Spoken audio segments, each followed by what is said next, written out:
I want to talk about my impressions and the things I've been thinking about Book of Travels. It's not really a review. I'm not trying to convince you to play the game or anything, but to participate in the discussion maybe. And I'm gonna break character, it's not gonna be a poetic review or anything like that. Also, it's not a guide. But I think I love this game. It's been a while since a game has caught my attention this way. And since I started playing, I really think about it. Before that, I was playing other games, but now I can only think of Book of Travels. And it's not like I'm addicted, I only play very few hours and not every day, only every other day. And I'm enjoying because the pace is slow, very slow. And I don't have this fear that I need to get somewhere, but at the same time, the game is always making me go places and make me interested in traveling and exploring the world. I think it's a wonderful game. It's very slow, but I like it. It's very peaceful, and there is combat, and it can be fun. Of course, most games have combat. I like combat, of course, in games, but I don't miss more combat. Actually, I like not engaging combat. I wish actually that the game allowed me not to engage in combat at all, and at the same time somehow find a way to do everything. I don't know, maybe that's how it's supposed to be. You're not supposed to do everything, right? So that's another thing. The game, as it is right now, it allows me to do everything. I can pretty much become an expert in all areas of the game. I can be strong in all kinds and have all spells and everything. So it's not really unique, the character. So I wish the characters they were a bit more unique. The combat, of course, has many bugs, but I'm not gonna talk too much about the bugs here because they will get fixed eventually. And I have a lot of hope in Might and Delight. I think they will deliver a very good job. What is amazing in this game is how it's so different from other multiplayer games. Okay, it has a kind of a vibe of an MMO, of a massive multiplayer online. The vibe because it's an open world, and I don't know, it has this vibe of an open world, you know? But it's not really like other small multiplayers. I don't know, like Borderlands, that you just play with other people. I don't know, it's like a match or something. It's different. It's like you are in a. It's, you know what's the feeling? The feeling is like you are in a massive multiplayer online, but there are very few people online. Imagine you're, I don't know, playing Final Fantasy, World of Warcraft, or Ragnarok. I used to play a lot of Ragnarok online. And then imagine that there are only 7 people. That's it, that's the game.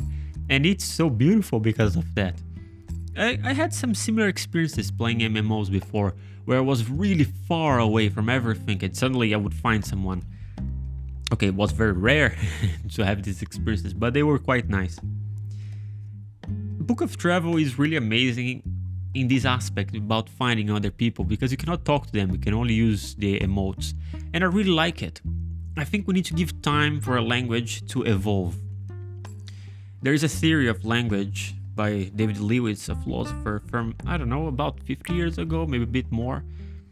His idea is that, like, how can languages become what they are? It feels like language is a convention, right? Why do we say water and not aqua or agua or any other word? Do we say water? Maybe because there's a convention, but how can we arrive at a convention without talking to each other? Now, there is a way, and he uses game theory, which is a theory of economics, to explain how we can get there by use of many people using the same signal, and then it represents something. So let's say that players in Book of Travels start using a certain emote in a certain way, it will gain more meaning. And let's see, I hope that a language will emerge from this emote system, but let's wait. And I really don't want to have a chat. I really don't want. And you know what's funny? I would play other MMOs, and many times I didn't like the chat. I would close it. There are many games, many MMOs that allow you to completely close anyone from sending you any message. And the only way to talk to them is through emotes, and that happens in Ragnarok Online, the game I used to play in the past. Now, one more thing about Book of Travels. Oh, so many more things. Did you know that Book of Travels? It's a book. It's not. It's like a massive book actually, by an Ottoman. Ottoman, it would be Turkey nowadays. And he traveled around. That was like I don't know exactly the date. I think it's the 16th or 17th century. And he walked around all through Ottomania, all the way to Persia, south. I think he went to Egypt.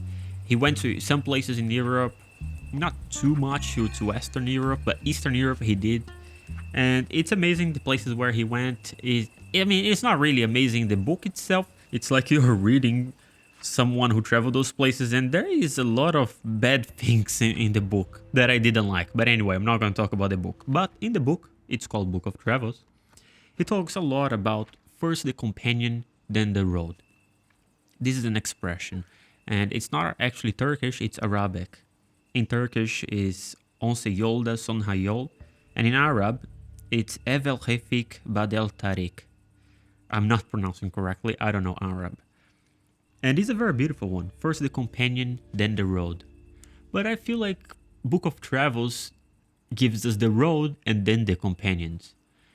You can't sit down and wait for to cross by another player, but usually you find them by doing your stuff and then you find them.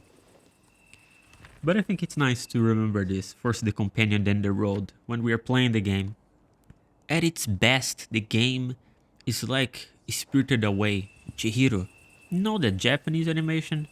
That movie? Yeah, I think it won the Oscar.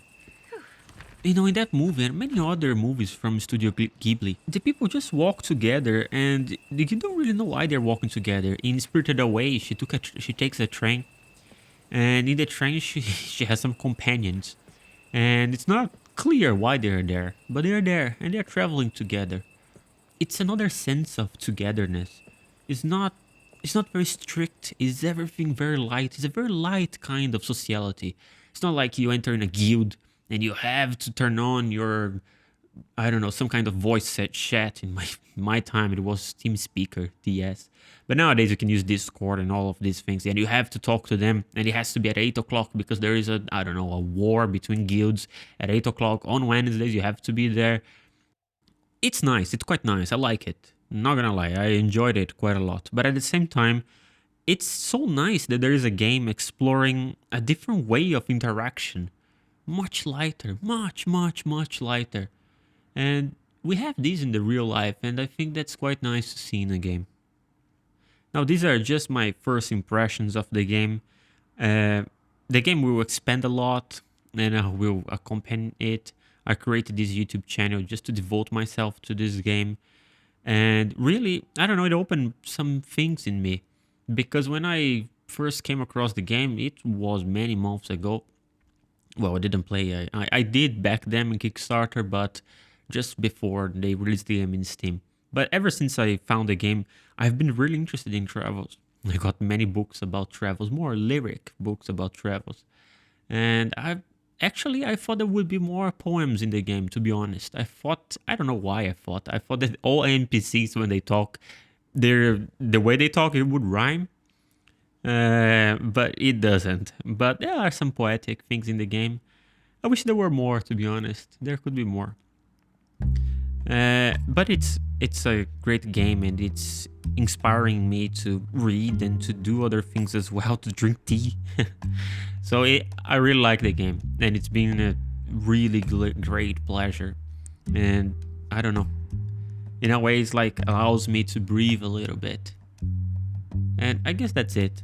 This video, I just wanted to talk very openly, very openly. Now, the other videos, I incorporate a character. It's my character in the game, Ara Salazar. And I will do more of these poetics, but sometimes I just want to talk about the game.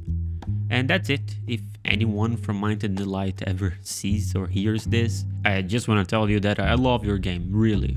I really liked it. Shelter was a real, I don't even know how to say. Good's not the word. It was a shocking experience. It was amazing. Shelter was amazing. But this Book of Travels, it's one of a kind. Everyone nowadays, it's copying games in the MMO space, in the RPG space. And this is such a breath of originality. It takes so much courage to do that. So just thank you, guys. Thank you, Might and Delight. Really, from the bottom of my heart, thank you.